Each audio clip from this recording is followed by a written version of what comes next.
Hello everyone. So once again I am back with one more video. So in this video we are going to do the same chapter algebra of class 6, but this time we will do exercise 9.2. That is the second exercise. So are you all ready? Yes? Okay, let's start. Now the next question of this exercise. That is question number 3. Write down the power of x in the following. मतलब ये आपको question दे रखे हैं और इसमें आपको x की जो पावर है वो लिखनी है. ठीक है, पावर का मतलब क्या है, यानी कि एक्स का जो एक्सपोनेंट है, एक्स की क्या पावर है, एक्स को कितनी बार मल्टीप्लाई करना है. ठीक है, वही हमको लिखना है. अब आप देखिए फर्स्ट क्वेश्चन में एक्स की पावर 2 है, तो यहाँ पर एक्स की पावर क्या होगी 2. ओके, नेक्स्ट क्वेश्चन में एक्स की क्या पावर है, कुछ पावर ही नहीं है, एक्स के ऊपर तो कुछ लिखा ही नहीं है. तो जब x के ऊपर कुछ नहीं लिखा है इसका मतलब है x की पावर क्या है 1. तो यहाँ पर x की पावर है 1. ओके, यहाँ पर x की क्या पावर है, यहाँ पर x के ऊपर 3 लिखा है, तो आप लिख सकते हो power of x is equal to 3. यही सेम चीज आप इधर और इधर भी लिख सकते हैं. अब यहाँ पर मेरे पास जगह नहीं थी तो मैंने नहीं लिखा, आप अपनी कॉपी में लिखना. ठीक है, अब नेक्स्ट यहाँ पर x की पावर क्या है 5, तो power of x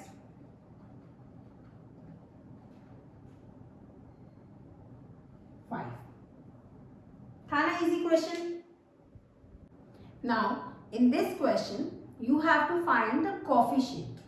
Write the coefficient of. अब जो भी ये है इन सब के coefficient आपको पता करना है.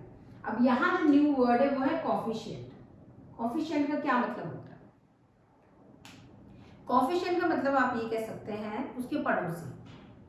ठीक है, जो उसके साथ है, उस टर्म में उसके साथ जो जो नंबर्स हैं या जो जो वेरिएबल्स हैं वो उसके कोफिशिएंट होता है. अब इसको समझाती हूँ मैं पहले. जैसे कि ये फर्स्ट वन x इन 2x. 2x जो है इसके अंदर x का कोफिशिएंट कौन है, यानी कि x के साथ कौन है, तो x के साथ कौन है 2. ठीक है, तो हम यहाँ लिखेंगे कोफिशिएंट ऑफ x, तो वो होगा सिर्फ 2. ठीक है, अब मैं बाकी सब में डायरेक्ट लिख लूँ क्योंकि थोड़ी सी जगह कम है. ओके, जैसे कि अब आप देखो a इन -3a. -3a में a का कोफिशिएंट कौन है, a के साथ कौन है 3 है और माइनस भी तो है, तो a का कोफिशिएंट है -3.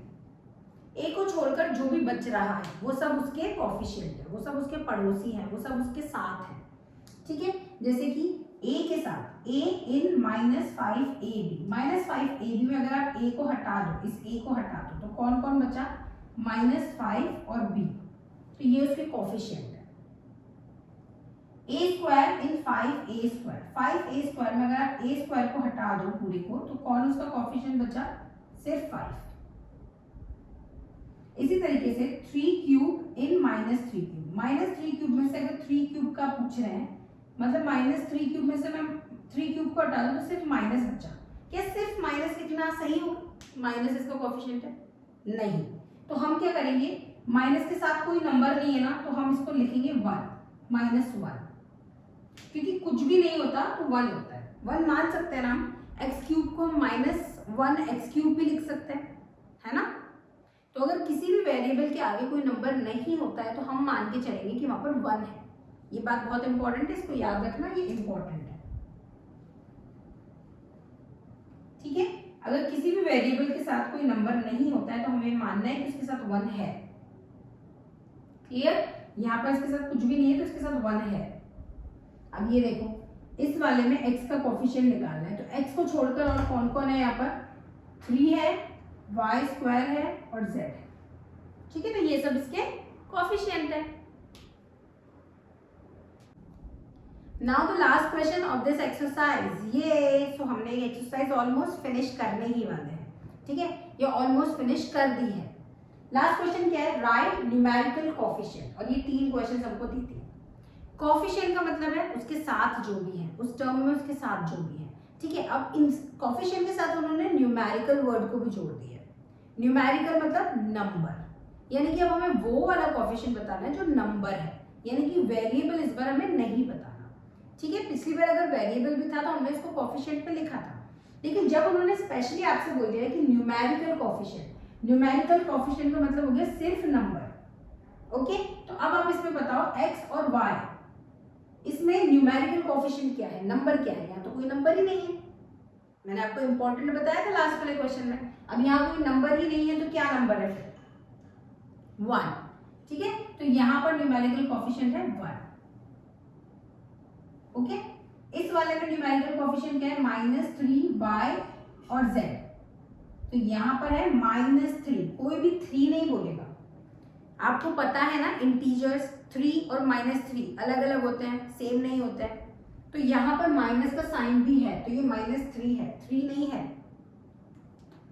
नेक्स्ट क्वेश्चन 2pq, अब यहाँ पर कोई इसको 3 ना समझे और बोल दे कि मैम यहाँ पर 2 और 3 है, नहीं, दिस इज रॉन्ग, यहाँ 2 और 3 नहीं है, ये p की पावर है, ठीक है। इसको अगर अपन एक्सपेंड करके लिखते तो क्या लिखते?